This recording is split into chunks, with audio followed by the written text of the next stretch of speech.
ನಮಸ್ಕಾರ. ಪ್ರಪಂಚದಾದ್ಯಂತದ ನಮ್ಮ ಋಷಿಗಳು, ಸಂತರು ಮತ್ತು ಆಧ್ಯಾತ್ಮಿಕ ಸಂಪ್ರದಾಯಗಳು ಮಂತ್ರಗಳ ಪುನರಾವರ್ತನೆಗೆ ಏಕೆ ಒತ್ತು ನೀಡುತ್ತವೆ ಎಂದು ನೀವು ಎಂದಾದರೂ ಯೋಚಿಸಿದ್ದೀರಾ?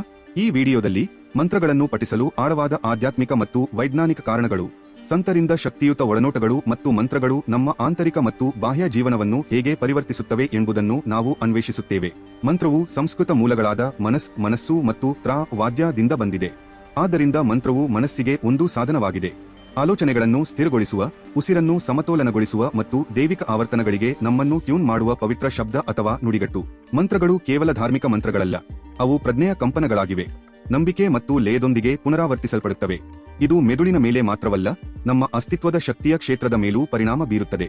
ಆಧುನಿಕ ವಿಜ್ಞಾನವು ನಮ್ಮ ಪೂರ್ವಜರು ಅಂತರ್ಬೋಧೆಯಿಂದ ತಿಳಿದಿದ್ದನ್ನು ಹಿಡಿಯುತ್ತಿದೆ.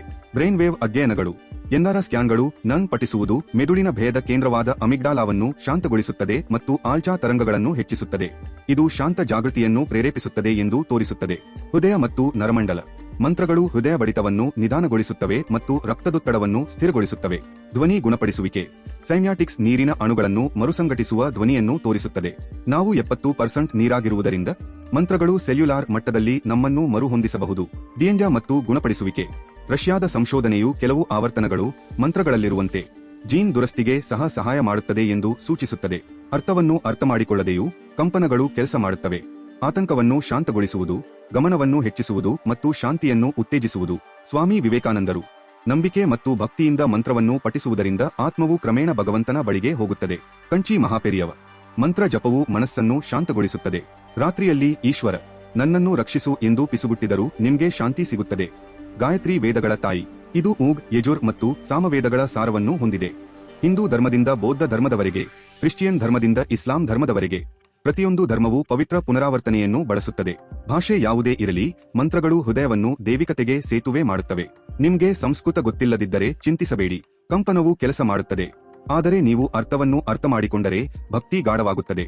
ಕಾಂಚಿ ಮಹಾಪೆರಿಯವ, ನಿಮ್ಗೆ ರಸಾಯನಶಾಸ್ತ್ರ ಗೊತ್ತಿಲ್ಲದಿದ್ದರೂ ಸಕ್ಕರೆ ಸಿಹಿಯಾಗುವಂತೆ ಮಂತ್ರಗಳ ಅರ್ಥ ನಿಮ್ಗೆ ತಿಳಿದಿಲ್ಲದಿದ್ದರೂ ಅವು ಕೆಲಸ ಮಾಡುತ್ತವೆ. ಕೇವಲ 5 ನಿಮಿಷಗಳ ಮಂತ್ರ ಜಪದೊಂದಿಗೆ ನಿಮ್ಮ ದಿನವನ್ನು ಪ್ರಾರಂಭಿಸಿ. ಗಂಗ್ ನಮಃ ಶಿವಾಯ ಅಥವಾ ಗಾಯತ್ರಿ ಮಂತ್ರವನ್ನು ಪ್ರಯತ್ನಿಸಿ. ರಾಮಕೃಷ್ಣ ಅಥವಾ ನಂತಹ ಒಂದೇ ಹೆಸರು ಸಹ ಶಕ್ತಿಯುತವಾಗಿದೆ. ಸಂಕೀರ್ಣತೆಗಿಂತ ಸ್ಥಿರತೆ ಮುಖ್ಯ. ಪಿಸುಗುಟ್ಟಿದರೂ, ಮಾತನಾಡಿದರೂ ಅಥವಾ ಮೌನವಾಗಿ ಧ್ಯಾನ ಮಾಡಿದರೂ ಮಂತ್ರವನ್ನು ಪ್ರೀತಿಯಿಂದ ಮಾಡಿದಾಗ ಆಂತರಿಕ ನಿಶ್ಚಲತೆ ಮತ್ತು ದೈವಿಕ ಅನುಗ್ರಹದ ಮಾರ್ಗವಾಗುತ್ತದೆ. ಒತ್ತಡ ಮತ್ತು ಚಂಚಲತೆಯ ಇಂದಿನ ಜಗತ್ತಿನಲ್ಲಿ ಮಂತ್ರಗಳು ಹಳೆಯ ಶೈಲಿಯ ಆಚರಣೆಗಳಲ್ಲ. ಅವು ನಮ್ಮ ಉಸಿರಾಟವನ್ನು ಸಮತೋಲನಗೊಳಿಸಲು, ನಮ್ಮ ಮನಸ್ಸನ್ನು ತೆರವುಗೊಳಿಸಲು ಮತ್ತು ನಮ್ಮ ಆತ್ಮವನ್ನು ಉನ್ನತೀಕರಿಸಲು ಪವಿತ್ರ ತಂತ್ರಜ್ಞಾನಗಳಾಗಿವೆ. ಓಂ ನಮಃ ಶಿವಾಯ. ಓಂ ನಮೋ ನಾರಾಯಣಾಯ.